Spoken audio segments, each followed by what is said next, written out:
अब आपको एक सावधान करने वाली खबर। 2011 में जब अमेरिका ने 9/11 हमले के मास्टरमाइंड और अलकायदा के चीफ ओसामा बिन लादेन को मारा था, तो गिलानी ने उसे शहीद बताया था और लोगों से भी लादेन को श्रद्धांजलि देने के लिए तब कहा था। ऐसे थे गिलानी। आज लादेन और गिलानी दोनों इस दुनिया में नहीं है, लेकिन कश्मीर के नाम पर आतंकवाद और अलगाववाद आज भी जारी है और अलकायदा ने एक नया स्टेटमेंट जारी किया है और यह स्टेटमेंट ऐसा है जिससे आपको भी आज सावधान रहना होगा। अलकायदा ने एक बयान जारी करके कश्मीर को आजाद कराने की कामना की है। अलकायदा के एक स्टेटमेंट की कॉपी आज मेरे पास है, जिसमें लिखा है कि वो अफगानिस्तान की आजादी के बाद अब दूसरे स्टेज में इराक, सीरिया, यमन, उत्तरी अफ्रीका, सोमालिया और कश्मीर को आजाद कराने की इच्छा रखता है। अलकायदा लिखता है कि इन तमाम देशों में मुसलमानों को कैदी बनाकर रखा गया है और मुसलमान आजाद नहीं हैं और ये लोग अब दुनिया भर में जहां जहां मुसलमानों पर अत्याचार हो रहा है, अब मुसलमानों को आजाद कराएंगे। ये आतंकवादी संगठन कश्मीर को आजाद कराने की खतरनाक बातें तो लिखता है, लेकिन अपने इस स्टेटमेंट में जो आज मैं लेकर आया हूं, इसने उन तमाम देशों का जिक्र किया है जहां पर ये लोग समझते हैं कि मुसलमानों पर अत्याचार हो रहा है और मुसलमानों को वहां आज़ादी चाहिए। लेकिन इन सारे देशों की लिस्ट में दो देश नहीं है। एक, उन्होंने चीन के वीगर मुसलमानों का कोई जिक्र नहीं किया है, जबकि चीन में मुसलमानों पर दिन रात अत्याचार हो रहे हैं, और रशिया के कब्जे वाले चेचनिया की बात भी यहां पर उन्होंने नहीं की है, जहां लाखों मुसलमानों का दमन किया जा रहा है। यानी इन्होंने पूरी दुनिया में एक तो चीन को छोड़ दिया और एक रशिया को छोड़ दिया। इन्हें नहीं लगता कि चीन में मुसलमानों पर कोई अत्याचार हो रहा है, या हो भी रहा होगा तो ये उसके खिलाफ आवाज नहीं उठाएंगे। भारत के लोगों के लिए इसमें समझने की बात यह है कि पूरा जो इन्होंने स्टेटमेंट दिया है, बहुत लंबा स्टेटमेंट है जो आपकी स्क्रीन पर भी इस समय चल रहा है। इस पूरे स्टेटमेंट में वो यही कहते हैं कि ये चाहते हैं कि पूरी दुनिया में ऐसा ही इस्लामिक राज हो जैसा अफगानिस्तान में है। ऊपर ही इन्होंने लिखा है, congratulations to the Islamic ummah on the victory granted by Allah in Afghanistan, ऐसा उन्होंने लिखा है। लेकिन आज हमारा सवाल यह है कि अफगानिस्तान में जो कुछ हुआ है, अगर ये अल्लाह की जीत है तो अफगानिस्तान में जो लोग मर रहे हैं, अफगानिस्तान से जो लोग भागकर किसी दूसरे देश में चले गए अपनी जान बचाकर, और जो लाखों लोग भाग जाना चाहते हैं, क्या अल्लाह उनके साथ नहीं है? क्या जो लोग भागना चाहते हैं अल्लाह उनकी मदद नहीं करेगा? क्या वो इस्लाम नहीं मानते? तो अब अफगानिस्तान में एक जो बड़ी स्थिति पैदा हो रही है वो ये है कि मुसलमान ही मुसलमानों को मार रहे हैं और दोनों ही इस्लाम को मानते हैं। अत्याचार करने वाला भी इस्लाम के नाम पर अत्याचार कर रहा है और इस्लाम को मानने वाले लोगों पर ही अत्याचार किया जा रहा है। बड़ी बात यह है कि इस्लाम इन दोनों में से किसके साथ रहेगा? इस्लाम तालिबान के साथ है या इस्लाम उन मासूम नागरिकों के साथ है जिनकी हत्याएं की जा रही हैं और जो अब अपनी जान बचाकर भाग रहे हैं? क्या वो मुसलमान नहीं है? क्या वो इस्लाम को नहीं जानते? और जो इन्होंने कहा है कि ये अल्लाह की जीत है, तो अल्लाह अपनी जीत किस में देखता है? अल्लाह की जीत तालिबान में है या अल्लाह की जीत अफगानिस्तान के आम लोगों में है? इससे पता चलता है कि इस तरह के आतंकवादी संगठन अपने राजनीतिक मकसद पूरे करने के लिए ही कट्टरपंथ और जिहाद करते हैं। और यहां पर इन्होंने साफ लिखा है कि हम कश्मीर जो है उसे ऐसे लोगों के हाथ से आजाद कराना चाहते हैं जो इस्लाम के दुश्मन हैं।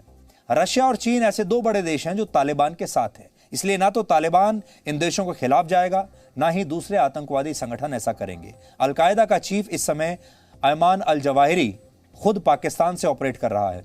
पाकिस्तान को चीन का खुला समर्थन है, इसलिए अल जवाहिरी भी चीन और रशिया में मुसलमानों के दमन पर कभी कुछ बोलेगा नहीं। यानी ये कट्टरपंथी ताकतें मुसलमानों के प्रति भी ईमानदार नहीं है। और दिलचस्प बात यह है कि अमेरिका ने 20 साल पहले इसी अलकायदा के खिलाफ इतनी बड़ी जंग छिड़ी थी और इसी जंग को लड़ने के लिए अमेरिका के सैनिक अफगानिस्तान में 20 साल रहे, और आज अमेरिका जब वापस भागकर जा चुका है, अलकायदा दोबारा से वही स्टेटमेंट दे रहा है जो वो पहले दिया करता था। भारत के लिए इसमें चिंता की बात यह है कि अब अलकायदा जिहाद के नाम पर कश्मीर में आतंकवाद फैलाएगा। आज अगर दुनिया की किसी भी कट्टरपंथी ताकत को देखेंगे तो आपको पता चलेगा कि इनका एक ही मकसद है और वो है गजवाए हिंद। इस्लाम के कुछ धर्म ग्रंथों में गजवाए हिंद का जिक्र करते हुए कहा गया है कि खुरासान से एक इस्लामिक सेना भारत पर हमला करेगी। आपको याद होगा ISIS-K जिसने अभी काबुल पर हमला किया था, वो भी इसी थ्योरी पर विश्वास रखती है, इसीलिए उसे कहते हैं ISIS-K यानी खुरासान। आप हैरान हो जाएंगे जानकर कि खुरासान जिस इलाके को कहा जाता है उसमें आज का अफगानिस्तान और पाकिस्तान और ईरान के कुछ इलाके शामिल हैं। गजवाए हिंद की थ्योरी के मुताबिक ये तभी मुमकिन होगा जब कट्टर इस्लाम को दुनिया के दूसरे इलाकों में मजबूत किया जाएगा और इसी के लिए अल कायदा इराक, सीरिया, यमन, उत्तरी अफ्रीका और सोमालिया में आज़ादी की बात कर रहा है और साथ ही कश्मीर का नाम भी इस लिस्ट में वो जोड़ता है और पूरी दुनिया में ये प्रचार करने की कोशिश करता है कि कश्मीर में मुसलमानों पर भारत अत्याचार कर रहा है। दुनिया की ज्यादातर कट्टरपंथी ताकतें देवबंदी विचारधारा में यकीन रखती हैं। अल कायदा और तालिबान भी उन्हीं में है। इस विचारधारा की शुरुआत आज से 155 साल पहले अविभाजित भारत में सहारनपुर के देवबंद से हुई थी। तालिबान के ज्यादातर आतंकवादी पाकिस्तान के देवबंदी मदरसों से ही पढ़कर निकले हैं और 1990 से 2009 के बीच पाकिस्तान में जितने आतंकवादी पकड़े गए उनमें से 90% देवबंदी मुसलमान थे। तालिबान और अल कायदा एक ही सिक्के के दो पहलू हैं और इसे आप अल कायदा की स्टेटमेंट को पढ़कर और कुछ बातों को जब आप देखेंगे ध्यान से तो समझ जाएंगे। इसमें अल कायदा ने तालिबानी नेता मुल्ला मंसूर और हक्कानी नेटवर्क के संस्थापक जलालुद्दीन हक्कानी को श्रद्धांजलि दी है। ये वो ही हक्कानी नेटवर्क है जो अब तालिबान के साथ मिलकर अफगानिस्तान में सरकार बना रहा है। इससे पता चलता है कि अल कायदा की जड़ें तालिबान और हक्कानी दोनों आतंकवादी संगठनों में हैं और बड़ी गहरी जड़ें हैं।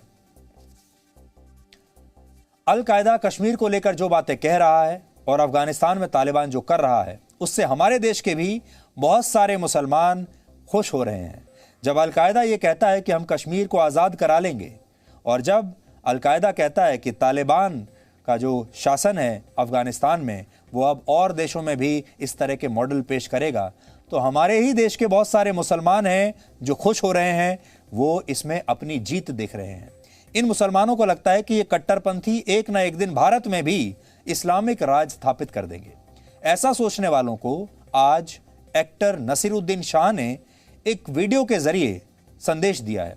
ये बयान ऐसे लोगों को चुभेगा तो बहुत, लेकिन फिर भी तालिबान की जीत पर खुश होने वालों को नसीरुद्दीन शाह का यह बयान आज ध्यान से सुनना चाहिए और नसीरुद्दीन शाह ने यह बात आज क्यों कही होगी इसके बारे में हम आपको बाद में बताएंगे।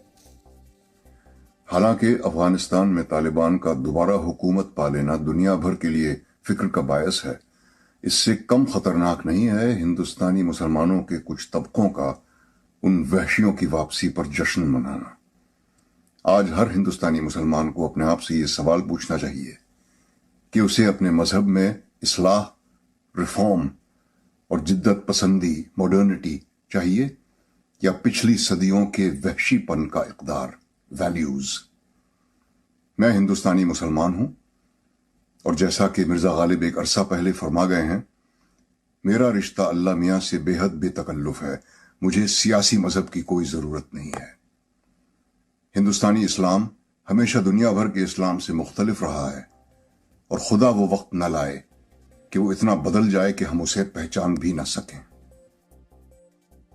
तो नसीरुद्दीन शाह कह रहे हैं कि हिंदुस्तानी इस्लाम जो है वो बाकी के इस्लाम से अलग है और उसे हिंदुस्तानी इस्लाम को अफगानिस्तान का जो इस्लाम है, तालिबान का जो इस्लाम है, उससे जोड़ना ठीक नहीं है।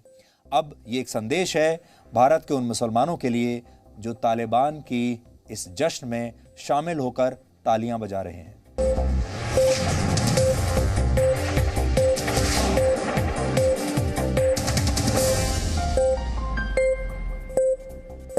Presenting B News app, available on Google Play and App Store. Download it now.